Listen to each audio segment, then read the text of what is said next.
At 9:06 on a Monday morning, my wife asked for the house, the lake cabin, the Mercedes, the company shares, and every account with my name on it. Then her attorney looked up from his yellow legal pad and asked one careful question. "And what about custody of your son?" Vanessa did not even glance through the glass wall at Ethan. Our 12-year-old boy was sitting in the waiting room with his backpack clutched to his chest, trying very hard not to look terrified. My wife sighed like someone had asked her to sign an inconvenient receipt. "He can keep the boy," she said. The room went dead, not because Vanessa had asked for too much, because she had just revealed the only thing in our marriage she believed was worth absolutely nothing. I looked through the glass at my son. Then I picked up the pen. "Give her everything she asked for," I said. "I only want Ethan." Grace grabbed my forearm. "Daniel, you are giving away $3 million in assets. You are giving away your home." "I only want my son," I replied, looking directly into Vanessa's eyes. "I will sign the preliminary agreement right now. She gets the house. She gets the cars. She gets the accounts. I get full physical and legal custody of Ethan." Vanessa's smile widened. She leaned forward, the triumph radiating from her like heat from a furnace. "You always were a sentimental fool, Daniel," she said softly. Martin Vale quickly slid the preliminary settlement agreement across the table before I could change my mind. I read only the line that mattered. Full physical and legal custody of Ethan. Then I signed. The mediation was over. Vanessa stood up, smoothed her expensive skirt, and walked out of the conference room without looking back. She did not stop in the waiting area to say goodbye to Ethan. She walked right past him, her heels clicking sharply against the tile floor, disappearing into the elevator lobby. Grace Holloway sat in her chair, shaking her head in disbelief. "You just let her rob you blind, Daniel," she whispered. Grace thought I had just surrendered. Vanessa thought I had just been gutted. Neither of them knew I had spent 6 months studying the debt attached to every asset Vanessa had just demanded. I didn't answer her. I stood up, walked out of the conference room, and sat down on the low couch next to my son. My sister, who had been sitting with him, quietly stood up and walked away to give us a moment. Ethan did not look at me. He kept his grip tight on the straps of his backpack. His knuckles were white. He was breathing quickly, trying to suppress the tears that were fighting to escape. I put my arm around his shoulders. He leaned into me, burying his face into the side of my coat, and finally let the tears fall. We sat there in the quiet waiting room for a long time, letting the reality of the morning settle around us. When he finally pulled back, he looked up at me. His face was red, his eyes bloodshot, but there was a sharp, heartbreaking clarity in his expression. "Dad," he whispered, his voice trembling. "Am I the thing she didn't want?" It was the most painful question a child could ever ask. It was a question that required absolute honesty, because lying to him now would only teach him that love was supposed to hurt. I looked at my son, wiping a tear from his cheek with my thumb. "No, Ethan," I said softly, my voice filled with absolute certainty. "You are the thing she did not understand." "But where are we going to live?" he asked, his voice small. Terrified of the instability that was crashing down on him, "She took the house. Are we still a family if she took the house?" I pulled him close again, resting my chin on the top of his head. "We may lose rooms, Ethan. We may lose a driveway and a backyard, but we will not lose home. As long as we are together, we are home." He nodded slowly, accepting the promise because I had never broken one to him before. I picked up his backpack, took his hand, and walked him out of the law office. We walked into the bright morning sunlight, leaving the glass-walled conference room far behind us. As I drove us to a diner to get breakfast, I watched Ethan looking out the window, his posture slowly beginning to relax. Everyone in that conference room thought I had surrendered. Grace thought I had acted out of emotional desperation. Vanessa thought she had walked away with a clean, sweeping victory. She thought she had taken everything that mattered. What Vanessa did not know What she had been entirely too arrogant and too blind to see was that every single asset she had demanded came with a shadow. She wanted the house. She wanted the lake cabin. She wanted the Mercedes and the brokerage accounts. She had spent the entire morning demanding the physical objects that defined a wealthy lifestyle. But I was the one who managed the finances. I was the one who knew exactly what those objects actually cost. I knew about the heavily leveraged mortgages. I knew about the incoming tax liens. I knew about the personal guarantees and the hidden loans she had recklessly signed for while pretending to be the innocent victim of a boring marriage. I had not surrendered the assets. I had abandoned them. And the only thing she had left behind, the boy she had casually discarded as a burden, the son she didn't even bother to look at on her way out the door, was the one name written on the legacy trust my father had built before he died. Everyone thought I had surrendered. They did not understand that Vanessa had just rejected the only asset my father ever protected. To understand how a mother could walk away from her own son, you have to understand the mathematics of an affair. When a marriage decays, it rarely happens overnight in an explosion of anger. It happens in slow, silent increments. It happens in the small gaps between expectation and reality. For 21 years, I provided exactly what I had promised Vanessa on the day we were married: stability. I run a medium-sized construction supply and logistics company that my father built from the ground up. It is not glamorous work. It involves early mornings, heavy machinery, and long hours reviewing freight manifests and supply chain logistics. But it pays very well, and more importantly, it allowed me to be home every evening by 6 o'clock to help Ethan with his math homework. For the first 10 years of our marriage, Vanessa seemed happy with that arrangement. But as we entered our late 40s, stability became a prison to her. Vanessa was beautiful, highly social, and fiercely competitive with her circle of friends. She didn't just want to live comfortably. She wanted to be perceived as wealthy. She wanted the European vacations, the designer wardrobes, and the exclusive country club memberships. She began to resent the fact that my money was tied up in corporate assets and college funds rather than liquid cash for luxury spending. She started calling me safe. Then she started calling me boring. Eventually, she graduated to unambitious. I remember standing in the kitchen a year ago, listening to her talk to a friend on the phone while pouring a glass of wine. "Daniel is dependable," Vanessa had said, her tone dripping with passive-aggressive boredom. Not exciting, but dependable. I thought dependable was a compliment. I did not know she had been using it as a warning label. Her resentment created a vacuum, and vacuums in a marriage are always filled by someone else. His name was Victor Lang. Victor was 54 years old, a man who called himself a wealth manager and luxury real estate consultant. In reality, he was a highly sophisticated parasite. Victor wore custom Italian suits, drove a leased Porsche, and spoke entirely in the language of high-yield returns and offshore equity. He was exactly the kind of man who appealed to a woman suffering from suburban claustrophobia. They met at a charity gala I was too busy working to attend. Within 3 months, they were sleeping together. Within 6 months, they were planning to dismantle my life. I found out about the affair the way most boring men do, through the cell phone bill. I noticed a recurring number being texted hundreds of times a month, often late at night while I was asleep. Most husbands would have confronted their wife immediately. They would have yelled, thrown things, and demanded answers. But I have spent my entire life managing logistics.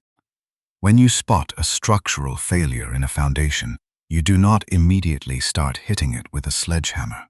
You step back, you assess the damage, and you calculate the cost of the collapse. I hired a private investigator to follow them. Within a week, I had photographs of Vanessa and Victor walking into a boutique hotel downtown. But it was the audio recording from a microphone placed near their favorite corner table at a high-end steakhouse that revealed the true nature of their relationship. Vanessa was not just having an affair. She was being professionally managed. "He's going to fight me for the house, Victor," Vanessa had said in the recording, her voice tight with anxiety. "He loves that house, and he loves Ethan. Let him keep the kid." Victor had replied smoothly, his voice slick and incredibly confident. "Do not let him trade cash for custody. Custody costs money. Assets make money. But what if he wants to split everything 50-50? She asked. "He won't," Victor assured her. "Men like Daniel are predictable. They are emotional. The house has massive equity. His company has restricted shares we can force him to liquidate. The lake cabin can sell fast for cash. You take all the hard assets. You leave him with the kid and the emotional baggage. We flip the real estate, consolidate the cash, and we're on a beach in Monaco by Christmas." I sat in my home office at 2 a.m, listening to a man I had never met instruct my wife on how to steal my family's future. Custody costs money. Assets make money. It was the coldest, most venomous calculation I had ever heard. Victor did not love my wife. He was using her to perform a hostile takeover of my bank accounts. He had convinced her that I was sitting on a mountain of liquid cash, and she was arrogant enough to believe him. The problem with a man like Victor Lang is that he assumes every quiet, dependable man is a fool. He assumes that because I drive a domestic pickup truck and wear work boots, I don't understand how high-level finance operates. Victor told Vanessa to take the assets, but he didn't realize that in my world, an asset is only as valuable as the debt attached to it. After listening to that recording, I knew the divorce was inevitable, but I also knew I could not just hand her half of my life's work. I needed to ensure that when she walked away, she took exactly what she deserved. So I did nothing. I played the role of the oblivious, boring husband to perfection. And then Vanessa started making her moves. People who lie about love usually lie about money first. Because Victor had convinced her that they needed liquid capital to fund their new life immediately after the divorce, Vanessa began quietly draining the financial architecture of our marriage. She believed she was being incredibly stealthy. She thought she was maneuvering around a man who was too tired and too trusting to notice. It started with the home equity line of credit, or the HELOC, attached to our primary residence. Because her name was on the deed, she had the legal right to draw against the equity. In a period of 3 months, she quietly pulled $80,000 out of the house. Then came the luxury credit cards. She opened 2 new platinum accounts in her name, but tied the repayment guarantees to our joint checking account. Next was the brokerage account.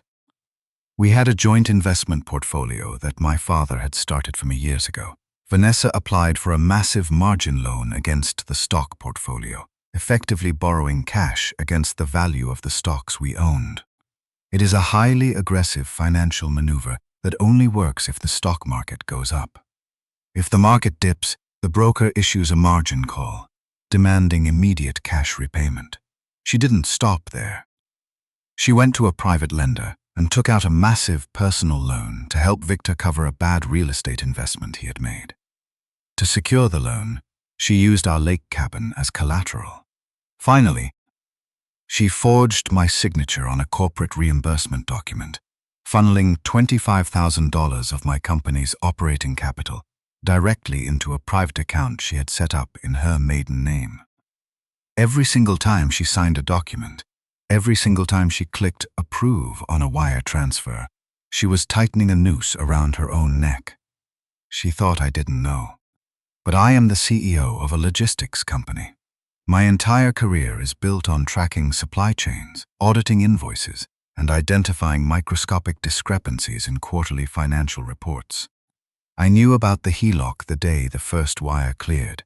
I knew about the margin loan before the confirmation email hit her inbox. I tracked the collateral pledge on the lake cabin through the county clerk's digital registry. I watched her build a mountain of toxic, high-interest debt, all legally tied directly to the physical assets she was planning to demand in the divorce. Every statement I opened felt less like a bank record and more like a receipt for the months I had stayed silent so my son would not become leverage. I could have stopped her. I could have frozen the accounts, called my lawyers, and filed for divorce the moment she pulled the first $80,000. But if I had done that, it would have been a standard, messy divorce. She would have hired an aggressive attorney, cried in front of a judge, and demanded spousal support. She would have dragged Ethan through a brutal 2-year custody battle just to punish me for cutting off her cash supply. I could not let that happen. Ethan was the only thing in my life that truly mattered. I needed Vanessa to willingly, legally, and publicly surrender her parental rights. To do that, I had to let her believe she had won the lottery. I had to let her inflate the assets so massively with debt that she thought she was stealing a fortune. "I did not give you debt, Vanessa," I whispered to myself late one night, looking at a spreadsheet of the financial catastrophe she was creating. "I simply stopped protecting you from the debt you signed." For 6 months, I sat at the dinner table and asked her how her day was. I listened to her complain about how boring our life in the suburbs had become. I watched her text Victor under the table while I helped Ethan build a model airplane in the living room. I endured the absolute, soul-crushing humiliation of being a man whose wife was actively plotting his ruin, because I knew that every time she smiled at her phone, she was adding another zero to the debt schedule that would eventually destroy her. Vanessa thought I was too boring to notice where the money went. She forgot that boring men read statements, and the statements I was holding were about to turn her entire world into ash. 2 days after the mediation session, I sat in Grace Holloway's private office. Grace was pacing. She is a woman who does not handle losing well, and as far as she was concerned, I had just forced her to participate in the greatest legal surrender in the history of family court. "I can't let you sign the final decree, Daniel," she said, stopping in front of my chair and crossing her arms. "I am your attorney. I have a fiduciary duty to protect your financial interests, and what you did in that mediation room was financial suicide." She walked over to her desk and picked up the preliminary settlement agreement. "She took the house, Daniel. She took the lake cabin. She took the Mercedes, the primary brokerage account, and 50% of your restricted company shares. You are 52 years old, and you are willingly walking away from over $3 million in acquired wealth." I took a sip of the black coffee her paralegal had brought me. It was bitter, but it grounded me. "She took Ethan, Grace?" I asked quietly. Grace paused. She looked at the document. "No," she replied, her voice softening slightly. "She gave you full physical and legal custody." "Then she didn't take anything that matters," I said. Grace sighed, sitting down heavily in her leather chair. "I understand that you love your son. I respect that. But love does not pay the rent, Daniel. Love does not fund a retirement account. You have to live in the real world." I reached into my briefcase, pulled out a thick manila folder, and placed it on her desk. "I do live in the real world, Grace," I said. "That is exactly why I let her take it." I opened the folder and slid a single, stapled document across the polished wood. The heading at the top read Exhibit D, Asset and Liability Schedule. "What is this?" Grace asked, frowning as she picked it up. "It's the reality she ignored," I replied. "Open it." Grace opened the document. For a moment, the room was completely silent except for the sound of paper turning. I watched her eyes track down the columns. I watched her professional frustration slowly transform into deep, profound confusion. "Let's start with the house," I said, leaning forward. "Vanessa sees a 4-bedroom colonial in a gated community that was appraised last year at $1.2 million. She sees equity. She sees a fast sale that will fund her new life with Victor Lang." I tapped the page in front of Grace. "Look at the right side of the column," I said. Grace ran her finger down the page. "There's a primary mortgage balance of just over $1 million. She read aloud, her brow furrowing. "And..." A home equity line of credit for $80,000 that was drawn down entirely over the last 3 months. I nodded. Vanessa took out the HELOC to fund her lifestyle with Victor. Because the market has cooled in our zip code, and because of the debt she legally attached to the property, the house has virtually zero net equity. If she tries to sell it, the broker fees and closing costs will actually put her underwater. She didn't win a mansion, Grace. She won a massive monthly payment she cannot afford to maintain on her own. Grace looked up at me, her mouth slightly open. What about the lake cabin? I asked. Grace flipped the page. The lake cabin is valued at $480,000, she said. But there's an active collateral pledge attached to the deed and a pending property tax lien. Yes, I replied smoothly. Victor made a bad commercial real estate investment earlier this year.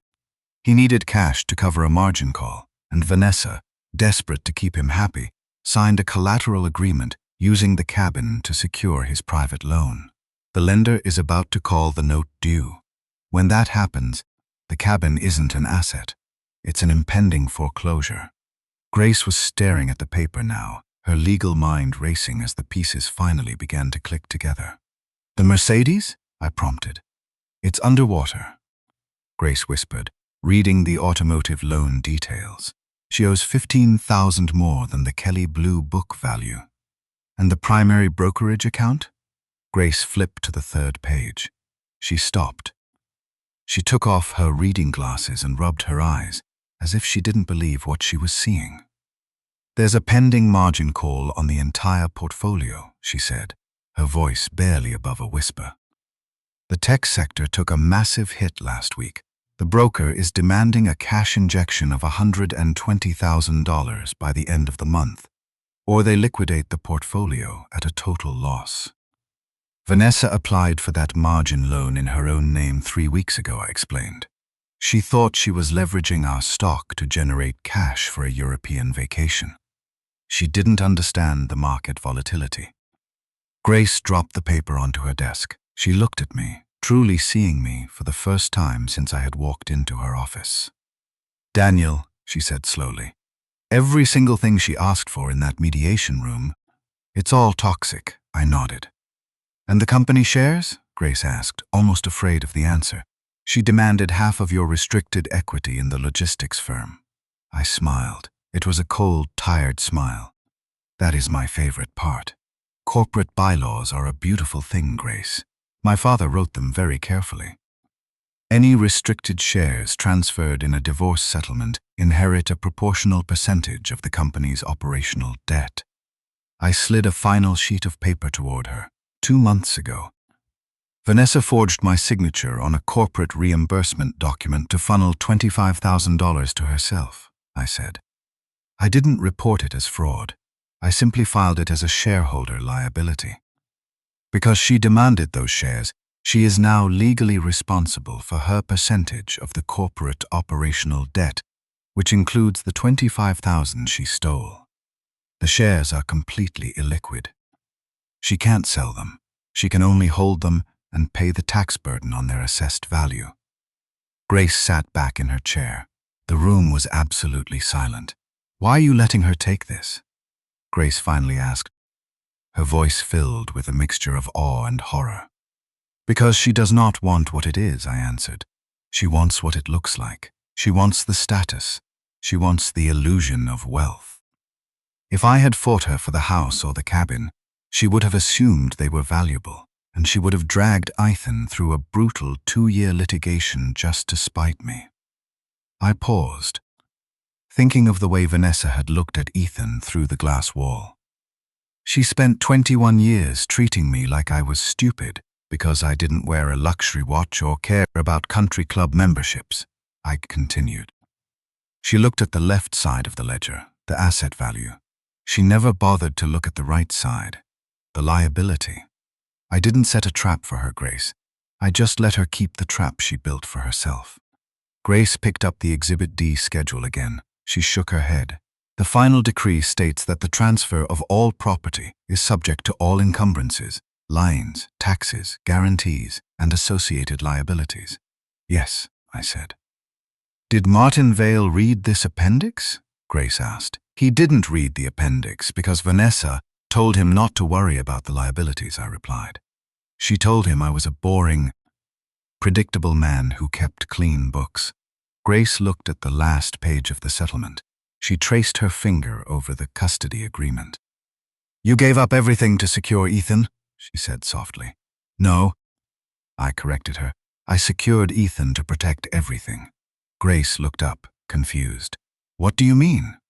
Have you ever heard of the Mercer Family Legacy Trust? I asked. Grace frowned, searching her memory. I saw a brief mention of it in the initial discovery documents. Vanessa's financial disclosure listed it as a minor college fund for Ethan. She estimated it held maybe $50,000. I nodded. That is what my father told Vanessa when he established it 12 years ago. He never trusted her. He knew that if she thought there was real money in the trust, she would find a way to access it. Or she would use Ethan as leverage to control it. I leaned back in my chair. The trust does not hold $50,000, Grace. It holds $3.8 million in diversified municipal bonds and commercial real estate holdings. Grace stopped breathing. But it has a very specific activation clause, I continued. The trust does not belong to me, and it does not belong to Vanessa. The sole beneficiary is Ethan. But the funds are entirely locked until Ethan is residing in a stable single-parent household following a divorce. I watched Grace's eyes widen as the legal brilliance of my father's design finally hit her. If Vanessa had fought for joint custody, the trust would have remained locked until Ethan turned 25, I explained. But if one parent voluntarily surrenders custody, if one parent commits legal abandonment on the court record, the trustee is legally obligated to immediately release the housing, education, and protection funds to the custodial parent for the exclusive benefit of the child. Grace finished for me, her voice trembling slightly. Yes. The entire plan depended on one terrible assumption, that Vanessa would be exactly as selfish in court as she had been in private. If she asked for even partial custody, the trust would stay locked. If she hesitated, I would lose millions. But if she said, clearly and voluntarily, that she did not want Ethan, my father's final protection would wake up. Grace looked at the preliminary agreement on her desk. She looked at the signature Vanessa had so triumphantly scrawled at the bottom of the page. Vanessa thought she was leaving behind a burden, I said quietly. She thought a 12-year-old boy was an anchor that would drag down her new life in Monaco. She didn't realize that the boy she threw away was the only key to the true Mercer inheritance. Grace Holloway looked at Exhibit D for a long time. The silence in the office was thick, heavy with the weight of impending justice. Then she looked up at me, and she whispered the words that proved she finally understood exactly what we were doing. Daniel, she isn't taking assets, Grace said. She's taking loaded weapons with ribbons on them. The final divorce hearing took place on a rainy Thursday morning in courtroom 4B of the county family courthouse. It is a sterile, unimaginative room where families go to die. The walls are paneled in cheap oak. The fluorescent lights buzz with a constant, irritating hum, and the air always smells faintly of floor wax and institutional despair. I arrived 20 minutes early with Grace Holloway. I wore the same gray suit I wear to church and corporate board meetings. It was tailored, clean, and entirely unremarkable. Vanessa arrived exactly at 9 o'clock, sweeping into the courtroom like she was walking a red carpet. She was wearing a stunning, tailored white blazer, expensive designer heels, and a silk scarf. She looked radiant. She looked like a woman who had successfully navigated a minor inconvenience and was now arriving to collect her prize. Her attorney, Martin Vale, walked beside her, carrying a leather briefcase that likely cost more than my first car. Behind them, sitting in the back row of the gallery, was Victor Lang. Victor was not legally required to be there, and technically, his presence as the man who broke my marriage was an insult. But he couldn't resist. He wanted to watch the final execution. He wanted to sit in the back of the room and watch the boring, dependable husband sign over a fortune. Victor wore a dark blue suit with a subtle pinstripe, checking his expensive watch and smiling a tight, proprietary smile as Vanessa took her seat at the plaintiff's table. I did not look at him. I did not look at Vanessa. I kept my eyes focused on the heavy oak desk at the front of the room. Judge Eleanor Price entered the courtroom from her chambers. She was a stern, uncompromising woman in her early 60s who had spent 2 decades presiding over the darkest corners of human relationships. She did not tolerate grandstanding, and she had a particular disdain for parents who weaponized their children during financial disputes. She took her seat, put on her reading glasses, and opened the thick file containing our settlement agreement. The court is reviewing the stipulated agreement for the dissolution of marriage between Daniel and Vanessa Mercer, Judge Price began. There is a sharp, authoritative edge. I have reviewed the asset division, and I have reviewed the custody arrangement. The courtroom was silent. This was the procedural formality, the final checkpoint before the ink became law.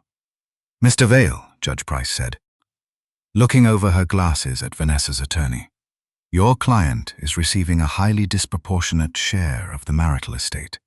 She is receiving the primary residence, the secondary vacation property, the primary liquid brokerage accounts, the vehicles, and 50% of the restricted corporate equity. That is correct, Your Honor, Martin Vale replied smoothly, standing up and buttoning his suit jacket.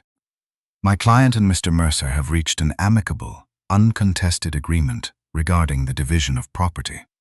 Mr. Mercer has voluntarily conceded these assets. Judge Price did not look impressed. She turned her attention to me. Mr. Mercer, you understand that by signing this final decree, you are waiving your right to future litigation regarding these properties. You are walking away from the vast majority of the wealth accumulated during this 21-year marriage. Have you been advised of the financial gravity of this decision by your counsel? Grace stood up. Yes, Your Honor. Mr. Mercer has been fully advised. He is choosing to proceed. Judge Price frowned. She did not like it. Judges in family court rarely like settlements that look like a slaughter, because they usually indicate coercion or hidden assets. But she had no legal grounds to reject a mutually signed agreement between 2 represented adults. She turned a page in the file, arriving at the section that actually mattered to her. Let us address the matter of custody, Judge Price said, her voice dropping in temperature. She looked directly at Vanessa. Mrs. Mercer, Judge Price said slowly, enunciating every word to ensure it was captured perfectly by the court stenographer. You are asking this court to award primary physical and legal custody of your 12-year-old son, Ethan Mercer, entirely to his father. Is that correct? Vanessa stood up. She did not look at me. She did not look at the empty seat beside me where our son would have sat if I hadn't made sure he was safely at school. Yes, Your Honor, Vanessa said, her voice projecting confidence. Daniel is more suited to that kind of life. It was a brilliant, venomous piece of phrasing. That kind of life. She managed to make raising her own son sound like a menial chore, a tedious lifestyle choice that she was finally graduating from. Judge Price stared at her for a long, uncomfortable moment. And you are voluntarily waiving primary custody in exchange for the property distribution requested in this agreement? Judge Price asked. Vanessa stiffened slightly. She didn't like the implication that she was selling her child. She wanted to maintain the moral high ground, the illusion that she was making a sophisticated, modern choice. I am not exchanging anything, Your Honor, Vanessa replied coldly. Ethan needs routine, she said, adjusting her bracelet. Daniel likes routine. I am choosing stability. Judge Price's expression did not change, but her eyes hardened into twin chips of flint.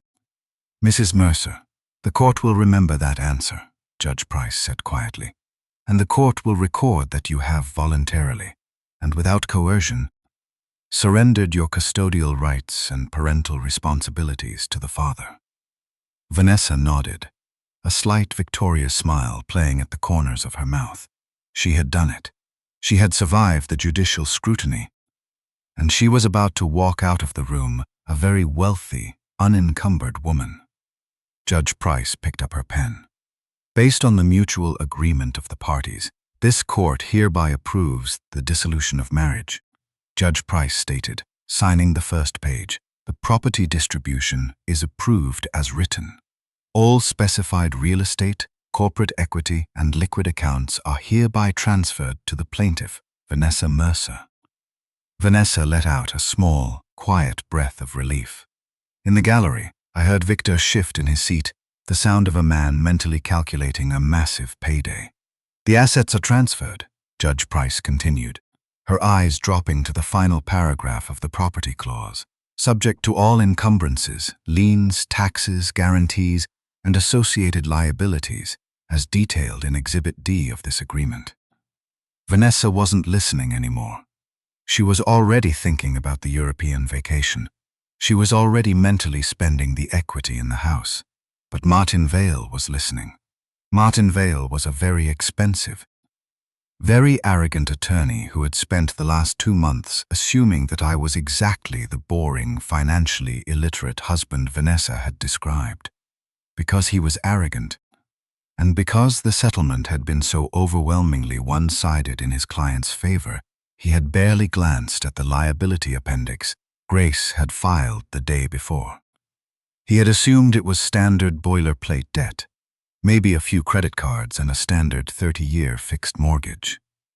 As the judge spoke, Martin opened his copy of the final decree and flipped to the back. Pulling out Exhibit It, I watched him read it. It is a rare thing to watch a man's professional reality disintegrate in real time. First, his eyes scanned the mortgage balance on the primary residence. Then, they hit the $80,000 HELOC. His brow furrowed. He dragged his finger down to the lake cabin, reading the active collateral pledge and the pending tax lien. His breathing became shallow. He flipped the page, staring at the massive margin call on the brokerage account. He flipped to the third page, not reading the corporate bylaws that attached operational debt to the restricted shares, including the $25,000 of fraudulent reimbursement Vanessa had signed. Martin Vale's face lost all of its color. He looked like a man who had just opened a vault of gold and realized it was actually a room full of active grenades. He slowly lowered the document. He looked across the aisle at Grace Holloway. Grace was sitting perfectly still, looking back at him with the cold, unforgiving eyes of an apex predator that had just snapped the trap shut.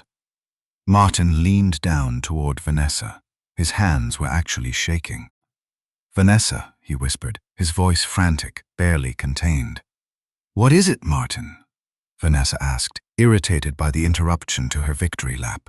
He pushed the Exhibit D document in front of her. "The debt follows her," Martin whispered, repeating the legal reality like a mantra of doom. "What debt?" Vanessa snapped, frowning at the spreadsheet. "All of it," Martin hissed, his professional composure shattering. "The house has no equity. There's a HELOC. The brokerage account has a margin call. The cabin is pledged as collateral for a private loan. Vanessa, why didn't you tell me you signed these guarantees?" Vanessa stared at the paper. The numbers didn't make sense to her. She had spent the last 6 months looking at the asset values. She had never looked at the liabilities. Grace Holloway stood up and placed our official, certified copy of Exhibit D explicitly in the center of our table, ensuring the court stenographer saw it. Vanessa whipped her head around to look at me. The smug, triumphant smile was completely gone. In its place was a rising tide of absolute panic. "You lied to me," she breathed, her voice carrying across the quiet courtroom. I didn't move. I didn't raise my voice. I spoke with the calm, measured tone of a man who had spent 6 months absorbing poison, just so he could finally hand the cup back to the person who poured it. "The debt you signed while you thought I was too boring to notice," I said. In the back of the gallery, Victor Lang had stood up. He had seen Martin Vale's panic, and he had heard the word debt. Victor was a con artist. and con artists have an incredible survival instinct when a mark suddenly goes bankrupt. He walked quickly down the center aisle, stopping right behind the wooden partition separating the gallery from the plaintiff's table. "What is going on?" Victor demanded, ignoring courtroom protocol. "Is the house clear or not?" Martin Vale turned around and glared at Victor. "The house is underwater," Martin said brutally, "and the cabin you used to secure your private loan is about to be foreclosed on because of a tax lien." Victor looked at Vanessa, his face contorted with disgust. "You told me the house was clean," he accused her, his voice rising. "You told me he had millions in liquid equity." "I didn't know," Vanessa cried out, the mask of the sophisticated, wealthy woman completely shattering. She pointed a shaking finger at me. "You told me Daniel was hiding money." I looked at Victor, the man who had sat in a steakhouse and advised my wife to trade our son for cash. "No," I said quietly, my voice cutting through their panic like a knife. "I was hiding consequences. From my wife. For my son." Judge Price slammed her gavel down, the sharp crack echoing like a gunshot. "Order in this court," Judge Price barked. "The gallery will remain silent, or the bailiff will remove you." Victor took a step back, realizing he was in a federal building, surrounded by law enforcement, and tied to a woman who was suddenly drowning in millions of dollars of toxic debt. Without another word, he turned around and walked quickly out of the courtroom. Vanessa watched him leave, her eyes wide with terror. "Victor," she called out, but the heavy wooden doors swung shut behind him. "Mrs. Mercer," Judge Price said, her voice dropping to a dangerous level, "you have signed the final decree. The assets and their legally attached liabilities are now entirely your responsibility. Do you understand?" Vanessa couldn't speak. She was hyperventilating, staring at the list of debts that she had created, debts that she had assumed I would simply absorb and pay off like I had absorbed everything else in our marriage. Before Vanessa could attempt to speak, the heavy wooden doors at the back of the courtroom opened again.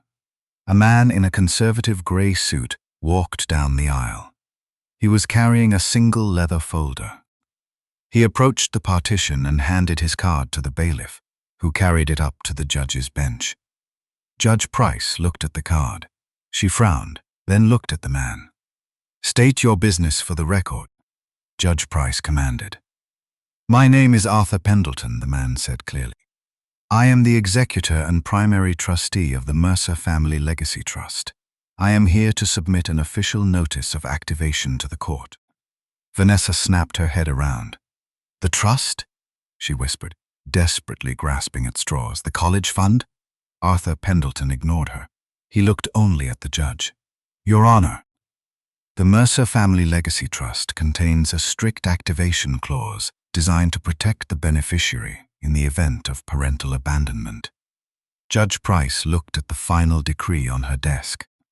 She looked at the custody waiver she had just forced Vanessa to verbally confirm on the record.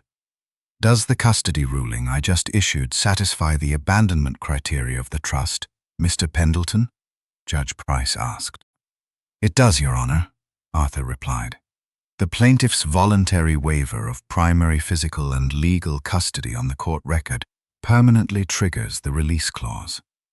"And what is the nature of the release?" Judge Price asked. Arthur opened his leather folder. "The trust, holding a verified current value of $3.8 million in diversified municipal bonds and commercial real estate, is hereby unlocked. The funds are immediately released to the sole custodial parent, Daniel Mercer, to be used for the exclusive benefit, housing, and education of the beneficiary, Ethan Mercer." The entire courtroom froze. Vanessa swayed on her feet. $3.8 million. It wasn't a minor college fund. It wasn't a small savings account.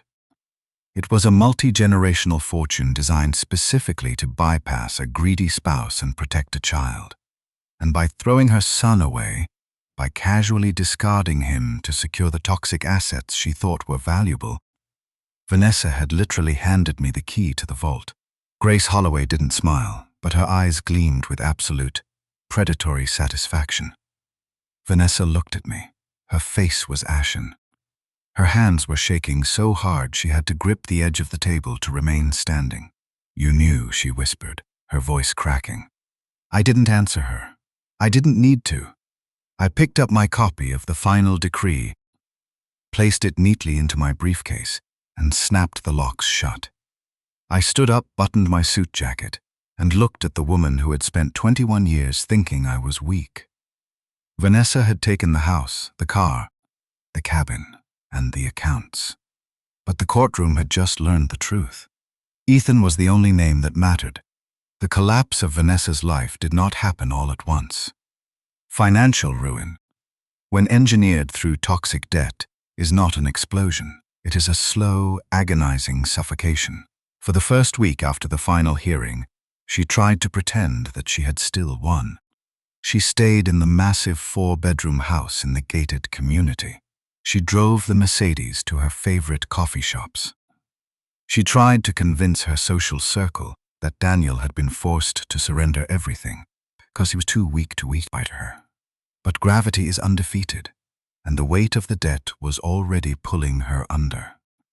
The first domino to fall was the margin loan on the brokerage account. Within 14 days of the divorce being finalized, the tech sector experienced another minor correction.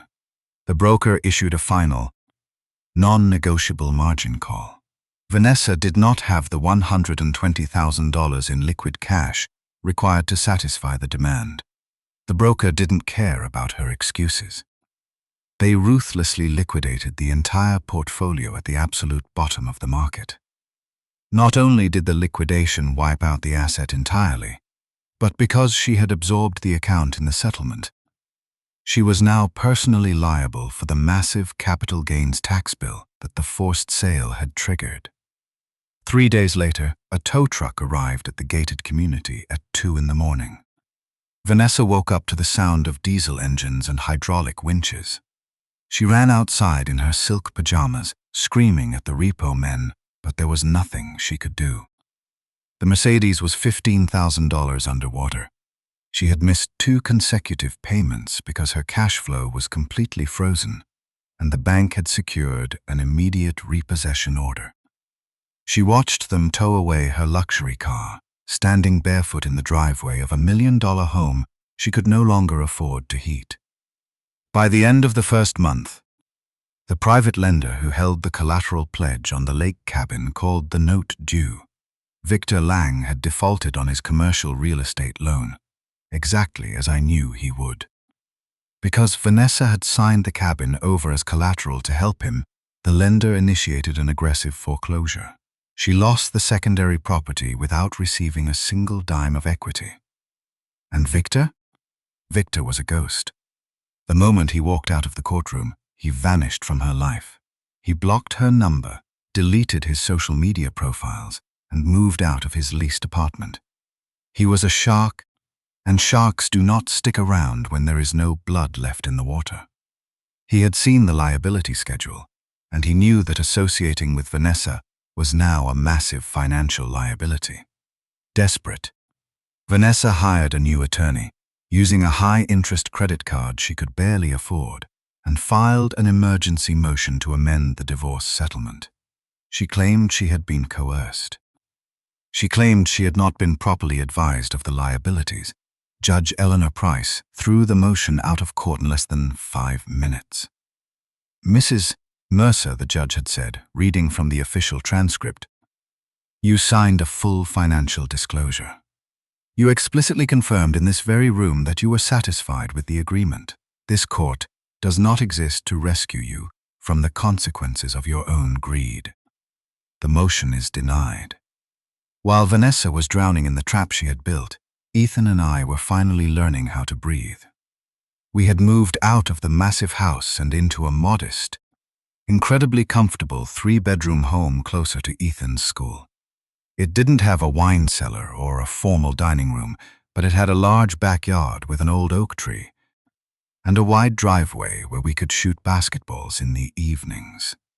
The house was purchased entirely in cash, using a minor fraction of the housing allowance authorized by the Mercer Family Legacy Trust. The transition wasn't easy at first. Ethan carried a deep, quiet wound from the mediation room. He had heard his mother reject him, and that kind of psychological damage takes time to heal. But children are incredibly resilient when they feel safe. Without Vanessa's constant demands for perfection, without the toxic atmosphere of a failing marriage hanging over the house, Ethan began to thrive. His grades improved. He joined the middle school track team. He started laughing again, loud, genuine laughs that filled the house with life. He realized that our new home wasn't a downgrade. It was a sanctuary. A month after we moved in, Ethan asked if he could paint his bedroom wall navy blue. In the old house, Vanessa would have called it ugly. In the new house, I handed him a roller and told him to pick the wall. He smiled for the first time, like the room actually belonged to him. It was a Tuesday evening in late November when the phone rang. I was standing at the kitchen counter, helping Ethan review a history essay, when my cell phone buzzed on the granite. The caller ID displayed Vanessa's number. I let it ring 3 times before picking it up. I walked into the living room, ensuring Ethan couldn't hear the conversation. "Hello," I said, my voice completely neutral. "Daniel." It was Vanessa. Her voice was thin, ragged, and entirely stripped of the arrogant polish she had worn for 21 years. "We need to talk." "There is nothing to talk about, Vanessa," I replied, looking out the window at the quiet, peaceful street. "The settlement is finalized. Please," she begged, her voice cracking. "They're foreclosing on the house, Daniel. I can't pay the HELOC. The IRS is auditing the stock liquidation. I don't have a car. I don't have anything." I didn't understand what I was signing. I stood perfectly still. I didn't feel a surge of vindictive joy. I didn't feel the urge to gloat. I just felt a profound, heavy sadness for the woman she had chosen to become. "You understood enough to leave your son," I said softly. There was a long silence on the other end of the line. I could hear her crying small, desperate sobs. "I made a mistake, Daniel," she whispered. I was confused. "Victor lied to me. I made a mistake."